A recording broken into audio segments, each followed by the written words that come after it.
Hello, ladies and gentlemen, my name is Zakabane101, and welcome back to another episode of Let's Play Bloodborne. For real this time, we will be taking on Old Yarhnam, as we have now finished up pretty much everything there is to do in Central Yarhnam until a bit later in the game. And Old Yarhnam is a pretty big, expansive area, so hopefully you guys will get a pretty large episode today. Not sure if we'll be getting to the boss in this one, because, again, it's a pretty big, expansive area. We're going to try our best to get through it, but we'll see.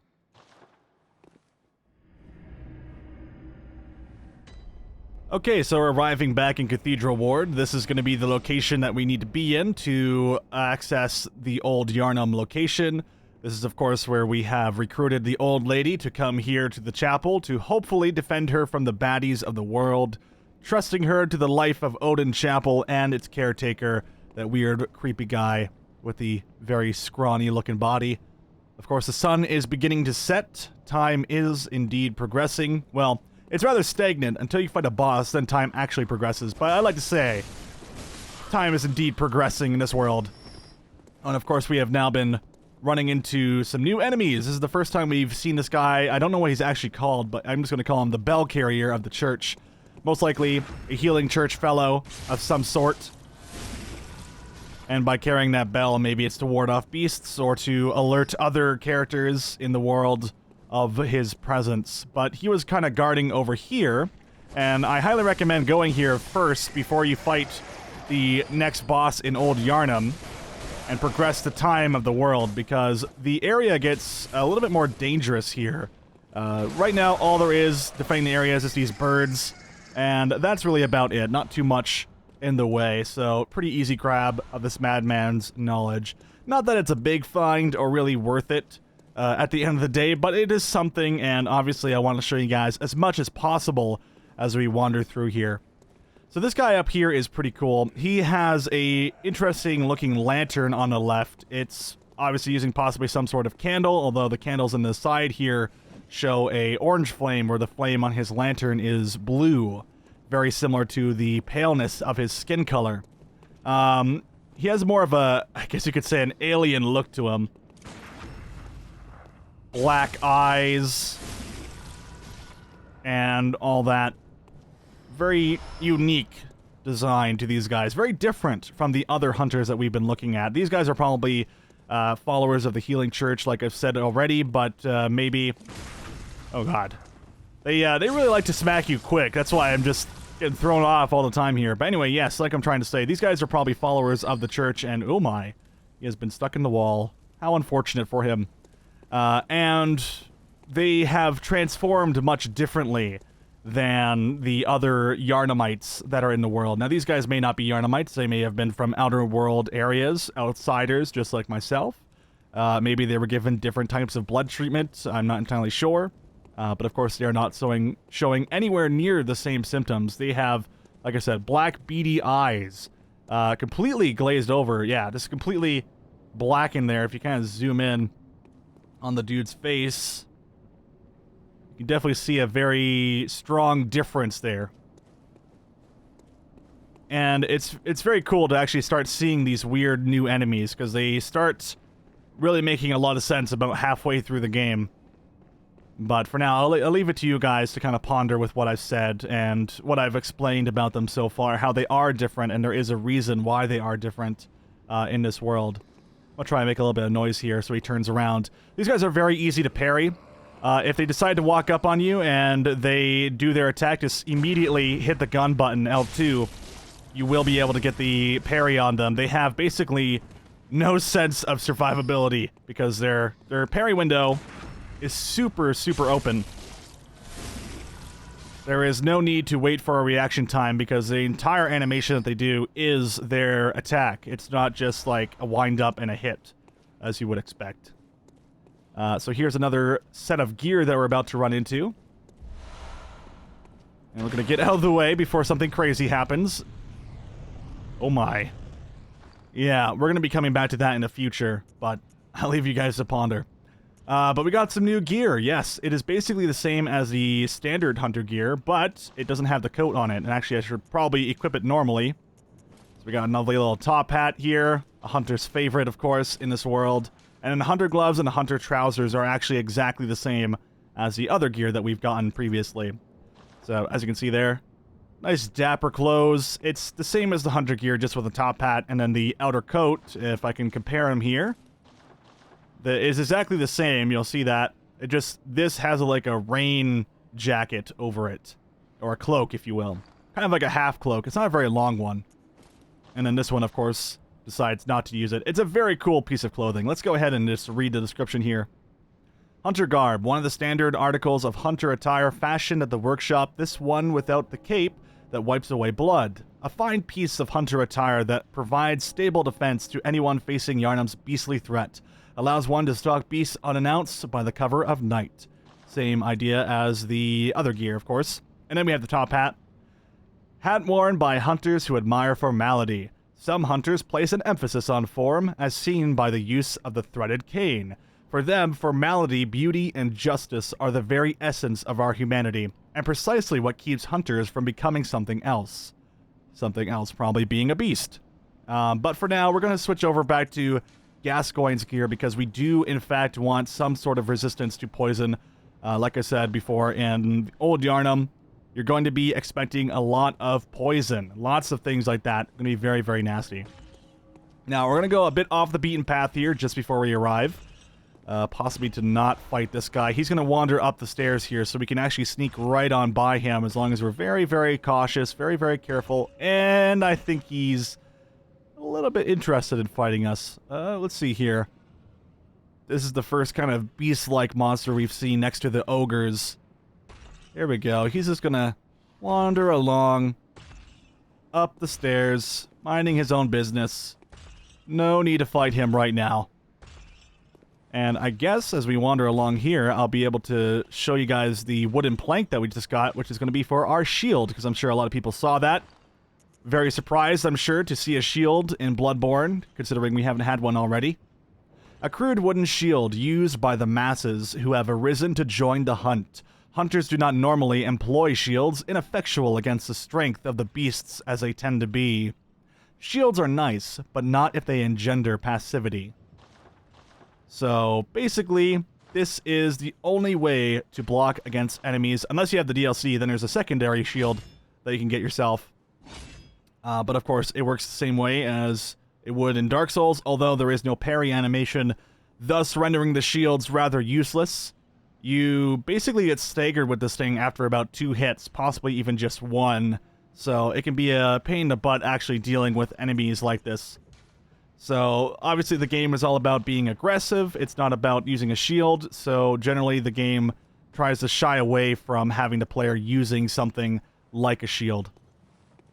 So, down here we get a good look at that beautiful sunset, and another ogre that may be aggroed here. Good, good, good. Alright, we want him to actually come over to us and try and get a nice little counter here. Here we go, followed up with a visceral attack. Ripping the insides out. Those charge attacks are great for counters because of the fact that this thing just has such a long parry time for that specific ability. So right here, it's a little bit more scary. We're about to be back attacked by this big guy. What we could do is actually go fight him, and I think we're just going to do that just to kind of play it safe. Staying behind him, always a great idea. Watch him very, very closely. He does like doing sweep attacks, especially if you're right behind him. He can be very quick and very agile. And you do barely any damage to this guy, which is why he's so dangerous. You gotta really pay close attention to his delays. The way that he fights is very different from a lot of these smaller, more agile, more quick enemies. I guess agile and quick being the exact same term. And with this very underpowered weapon, we are pretty nerfed right now. So, we're going to try our best to take him on. I guess what I could do, actually, if we just switch our weapon back around, let's see if this does any more damage. Oh! Gotta be careful here. He's obviously having an issue. Oh, okay, this is much more damage. I think. I think it's because this guy is considered like a beast. I could be wrong about that, of course. Hey, there we go. We defeated him. I think That's kind of weird to see, but I think the Saw Spear does a bit more damage, even though it says 101. Odd, but interesting nonetheless. Also, we did pick up another item yesterday that I did not actually mention. It was the Blood Gem Workshop tool. I kind of just walked past it because it's such a normal weapon or normal item that you get in the game that I just completely forgot about it. But this is the Blood Gem Workshop tool. This allows you to actually modify your weapons. If you look on the weapon kit here, just to the right of the weapon list, you'll see 3 little squares, and each of these squares have little symbols inside, like a half moon on the right and then the 2 little stars. Those are slots or item slots where you can put things inside. And in fact, if we go to this red jewel brooch and actually use this is the little girl's mother's brooch that we have just now pummeled into nothingness.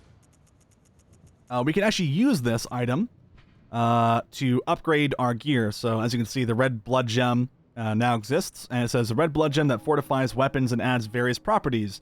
Drop of blood gems are special gems that adapt to various weapons and shapes. Created from a bright red brooch, this blood gem strengthens the effect of rallying. A quintessential hunter skill, rallying symbolizes the battle-worn hunter who is often the only thing standing after a bloodbath. So what that means, what it means to be a blood droplet or a blood gem, is that it can go into any type of slot. It doesn't matter what slot design it is. If it's a half moon, if it's the stars, if it's a triangle there. I believe the guns have a blood tinge slot for them. They can go into any slot here, and what this will give us is a boost to rally potential plus 1.8%, and a boost to our attack, which is actually very useful. We could probably go back and go equip this very soon here, which will boost our damage overall. Of course, our weapon being plus 2 allows us to do a bit more damage. So it seems that right now, our build is a bit off, but I do promise that we will get back on track once we get everything set up and ready to go. It's just going to take us a bit of time to set everything up. Okay, so let's go ahead and maybe toss a pebble at this guy. I like how we're not even in Old Yarhnam yet. We're just exploring and explaining things. But I like that about Bloodborne. It's so fun to explain everything that goes on in Souls games for me. They're just so unique and expansive, and I really find myself always getting invested in these worlds. Oh, he's angry. He's upset. He's wailing around. Here he goes. Oh, he's so cute. Look at him. Look at him. He was just trying so hard. It's like, I'm gonna get you. One day I'll get you. You meddling kids. Goddamn kids. Look at him. Yep. Oh, yeah, there we go. Saw Spear much better right now because it's plus 2. I'm sure a lot of people were probably yelling at me like, use the Saw Spear. It's better right now. In the last episode. And a few last episodes even. But, oh well. It gave you guys a look at the various types of weapons in the game, I guess. As a, a mild excuse as to why I was playing bad, right?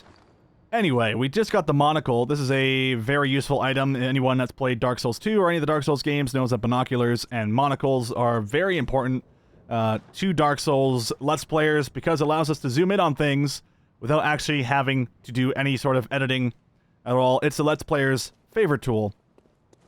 It saves so much time, although I probably will forget to use the monocle or unequip it and just not use it. Regardless, it's pretty useful. Let's read the description, of course. Monocle used to view things up close, not a hunter's tool, but simple, antique, to be used as one sees fit.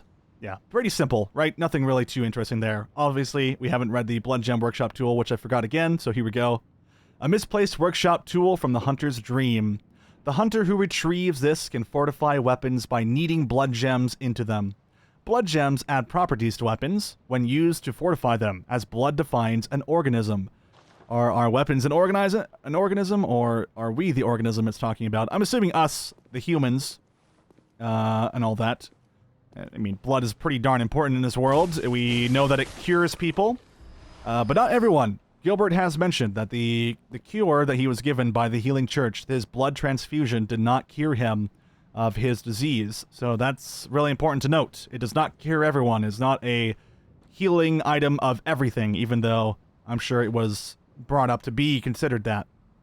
So there's a big dude over here that has a giant, massive cannonball that he likes to swing around. It's usually not fun fighting him, so we're going to try and just avoid him for now by simply running past him. You may notice these guys kind of look similar to those... Oh, wow. Look very similar to those monsters we've been running into. those weird church-going guys with the glowing lanterns. He looks like an overgrown version, I guess you could say. Very creepy kind of character. All right, it's going to go down here, and there is indeed a chest and a door.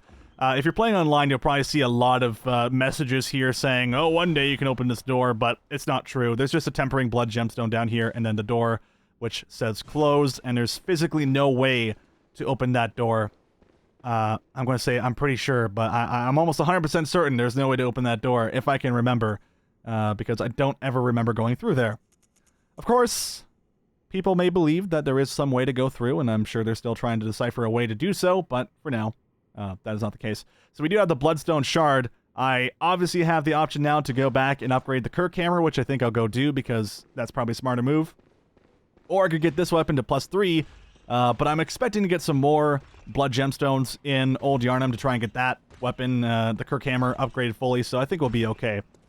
And we also got that tempering blood gemstone, which will be able to be put into star designed circle things. Yes, very good at explaining things. I think I've done my duty here. It's over now. It's all over now. But yeah, hopefully I'm trying to explain, or I am explaining this well enough for people. And of course, if you guys have ever had any questions about what's going on, what particularly is happening, please feel free.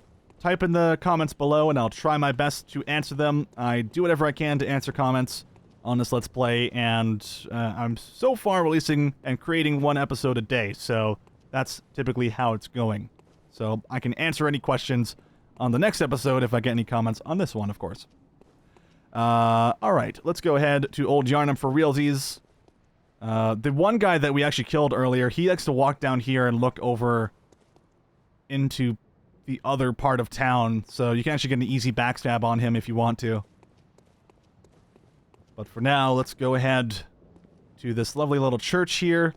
And now we are presented with a bit of a problem. 3 not old hunters, but just Yarnamites, alongside with a rabid dog. And I've been playing lots of Darkest Dungeon lately, and oh my. Rabid dogs are indeed evil. They'll give you rabies, and that shit costs a lot to repair. Alright, here we go. We'll try and shoot him.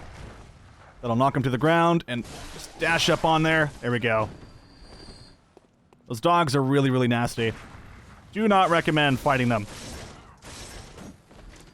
But of course you kind of have to, right? They'll sniff you out. They have a much wider aggro range than the human characters, the humanoid characters. So you can definitely use that to your advantage. Here's a guy that was just over by the bonfire there. You'll notice I like to do a lot of transformation attacks with the Bone Spear. The reason for that, it just does a slightly larger amount of damage in a quicker amount of time than to just, say, have the weapon fully extended and then just keep spamming the weapon. If I'm transforming the weapon quickly, let's wait for that stamina to go back up to full. If I'm transforming the weapon quickly here, you can see I can get it back to the original form very, very fast with those transformation attacks, which really helped me out greatly. So we do have an option here. We can run on in and explore the bottom half here, but there's really no point in doing so other than to get like a slight ambush from one kind little gentleman over here. Just patiently watching this item, waiting for someone to walk on in and grabbing it. Now this is also kind of interesting. You can kind of see this character here standing or kneeling down in front of us, kind of praying or praising to someone. As for who that is, I don't know, but this is probably someone part of the healing church, and the reason I say that, there is later gear in the game that says it's healing gear garb, and the back piece on it pretty much gives it away. In fact, the armor that I'm wearing looks very similar, as if it was, you know, the exact same, but the scarf has just been replaced, because, you know, Father Gascoigne was removed from the healing church, and he left and parted ways, so maybe he just wore the scarf as a symbol of what he once used to be. Now, that's just pure speculation, and of course, the great thing about the Souls games, it's all pure speculation. I could be totally wrong on that front, but then again, I could be totally right. I don't know. Maybe it's just supposed to be symbolic of the idea. I'm not so sure. Try and get away from these dogs if possible, because I don't want to get shot, but I also don't want to get bit. Let's keep running away here. Engaging where the hell that second dog wants to go. I think he's going to back off here. There we go. Okay, if we can sneak up here, though. We'll try and get the shot on him. See if that pulls him forward. It does. Alright, get in there. Never shameful to back away from fights. Always a good idea to understand the opponent and to realize their limits so that you can beat them on that front. A lot of times dogs like to attack twice, and they have pretty good poise for the most part. I mean, if you hit them with your weapon, they're probably going to ignore it if they're doing their double bite. So, you've seen it before, too. Like, we've gotten gnawed at even though we were doing damage to the dog. It just kept doing things to us, which was very, very dangerous to our health. Alright, here we go. So now we have some Quicksilver bullets. You always get Quicksilver bullets, basically, from those guys that have guns. So if you're ever running low on that kind of thing, just go ahead and try and find someone with a gun. Kill them off. You got that Quicksilver bullets ready to go. This will open a bit of a shortcut in the center of the room here that we were just in before. You'll see another Healing Church guy here with some more Madman's knowledge. So I'm going to just assume that these people have learned too much, that their brains have just exploded and the skull with it, just fragmented into nothingness. Now, we're not done yet. There's still someone else we need to go see, a new NPC for us to learn about in this horrific world. You're a beast hunter, aren't you? I knew it. That's precisely how I started out. Oh, beg pardon. You may call me Alfred, protege of Master Ligarius, hunter of vile bloods. So, what say you? Our prey might differ, but we are hunters, the both of us. Why not cooperate and discuss the things we've learned? So, a few things he's already told us that are brand new. There's a guy named Master Ligarius, who is higher ranking than him. He is also a hunter, and he's probably not part of the Healing Church. He might be, I'm not entirely sure. I could be totally wrong on this front, but he is definitely a hunter. You can see by the symbol on the front. It looks exactly the same as our blood echoes, and that's the symbol of the hunter. We've been told that by the various items in the game. And he's asking for jolly cooperation, so, of course, being the unwilling, unknowing adventurer like ourselves, we are indeed sun bros. Maybe this guy does not praise the sun, but we love jolly cooperation, regardless of the fact that I don't have multiplayer in the game right now. I don't have PSN, or PS Plus, I guess it's called, but we're going to cooperate regardless. Oh, very good. Very good indeed. Take this to celebrate our acquaintance. Beast hunting is a sacred practice. May the good blood guide your way. May the good blood guide your way. So now we know about the good blood and the bad blood. There is vile bloods and good bloods in the world. And again, these will be expanded as we progress throughout the game, but just something to kind of think about. There is different kinds of blood. We've heard of the Healing Church blood, which can heal people, obviously. That's why it's called the Healing Church. They probably came into Yarhnam to heal people of their afflictions and probably got huge standing. Could you imagine having this magical cure that you can say heals everyone? Now, not everyone, because Gilbert has stated, doesn't heal him. There's a strange outbreak going on, possibly due to this transfusion of blood, so that could be it. Healing Church members have become these massive clerical beasts that we've fought before. We have already fought one. There's this hunter called Ludwig who exists, and he was one of the first hunters, I think, of the Healing Church, and also one of the first, I think, to turn into a cleric beast, which many Healing Church people become at some point in time. So it kind of correlates. Like, this Healing Church blood is infecting people. It's turning people into these monsters. That's why these Yarnamite hunters are becoming beast-like. And now we've run into this guy who knows what good blood is and vile blood. Is there good blood to Healing Church? It's possible. Vile blood, though, definitely not, because he doesn't seem to be someone that's insulting the Healing Church. Some people have already insulted it as we go along. And of course, I'm just rambling and spewing out random nonsense to a lot of people, and they're like, oh god, just go on. But this is a story discussion Let's Play, so I'm trying my best to explain it to all you guys as we go along. Regardless, there is more information to learn from him. Let's go fish it out. There must be oodles for us to share. Go on. Just tell me what piques your interest. As you know, the Healing Church is the fountainhead of blood healing. Well, I'm a simple hunter, quite unfamiliar with the ins and outs of the institution. But I have heard that the holy medium of blood healing is venerated in the main cathedral, and that counselors of the old church reside in the high stratum of the Cathedral Ward. If you seek blood healing, and the church is willing, you should pay them a visit. Byrgenwerth is an old place of learning, and the Tomb of the Gods, carved out below Yarhnam, should be familiar to every hunter. Well, once a group of young Byrgenwerth scholars discovered a holy medium deep within the tomb. This led to the founding of the Healing Church and the establishment of blood healing. In this sense, everything sacred in Yarhnam can be traced back to Byrgenwerth. But today, the college lies deep within a tangled wood, abandoned and decrepit. And furthermore, the Healing Church has declared Byrgenwerth forbidden ground. It's unclear how many of its scholars remain alive, but only they know the password that allows passage through the gate. I bid you farewell. It has been a pleasure. May the good blood guide your way. So that has given us a lot of very useful information, especially about Byrgenwerth, something that has only really been mentioned once in the game, and it was in a little bit of a note about a spider that lives in Byrgenwerth that has information about something, and it's just not giving it away. And now we know that the Healing Church originated in Byrgenwerth, and it's trying to hide away the secret of Byrgenwerth by calling it off-limits. We're no longer allowed to go there.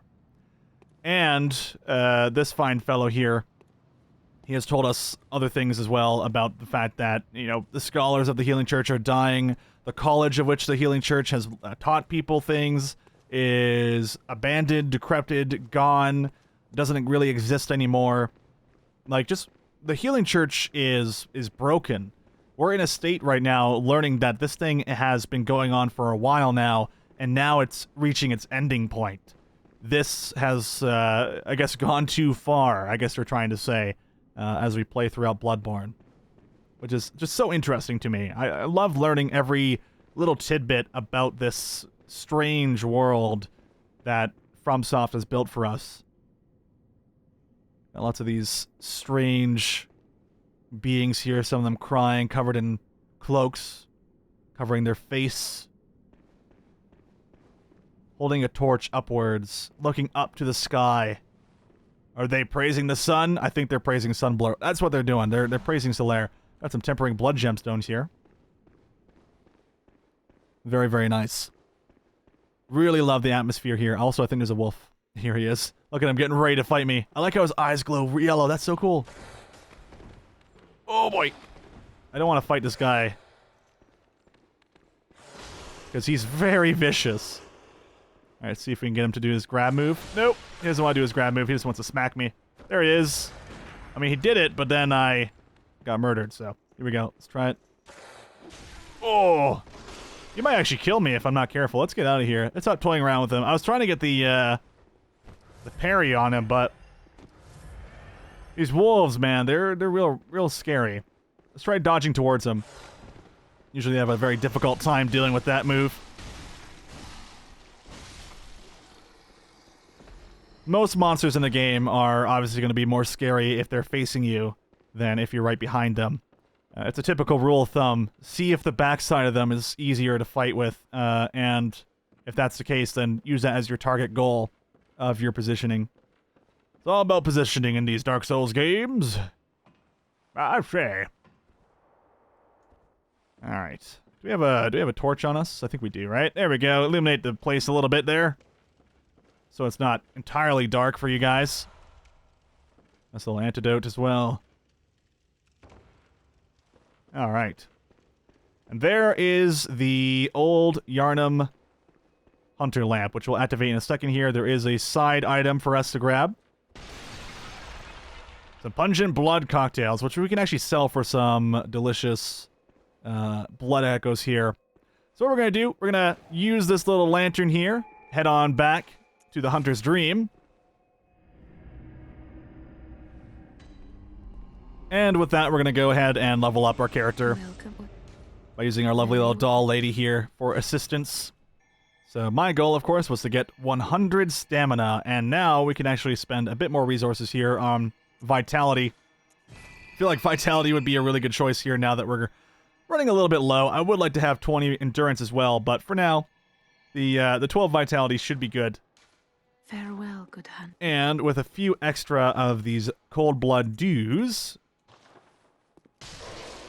I don't think we have enough blood echoes to actually do this. So let me show you guys how selling stuff works, even though I'm sure you've already figured it out by now. But let's go ahead and sell some items. And a good item to typically sell for me is the pungent blood cocktail. I'm going to sell 3 of these, the 3 that we just found, and see if I can get anything else sold before we move on here. I need just one more. All right, maybe I'll just sell... I don't want to sell the fire paper. Man, all this stuff is actually pretty valuable. Oh, we can sell the saw cleaver because we can just buy that later, and I'm not going to use the saw cleaver at all, so let's sell that. I would not recommend selling any of your starting gear, the foreign garb and all that. You never get it back. If you buy it, or sorry, if you sell it, this stuff is gone for good. Even in new game, I don't believe you can get this stuff back. I am almost 100% certain on that. I guess you could wiki it, but I'm pretty sure.